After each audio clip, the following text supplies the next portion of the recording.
আল্লাহকে এতটাই বিশ্বাস করবেন, তিনি যদি কাটার মধ্য দিয়ে আপনাকে হাঁটান তাহলে মনে করবেন আপনাকে গোলাপের বাগানে নিয়ে যাচ্ছেন।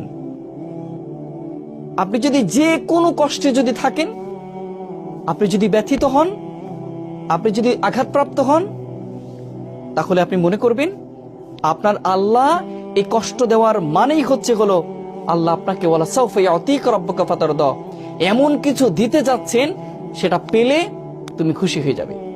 যত কষ্ট আছে, যত দুঃখ আছে, সব তুমি ভুলে যাবে। এমন জায়গা আল্লাহ নিতে চাচ্ছেন।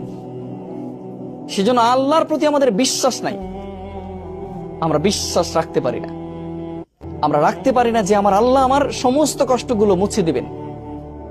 যে আল্লাহ সৃষ্টি করতে পেরেছেন, যে আল্লাহ শ্বাস প্রশ্বাস নিতে দিচ্ছেন, সে আল্লাহকে আমাদের কখনো কষ্টটা দূর করে দিতে পারবেন না?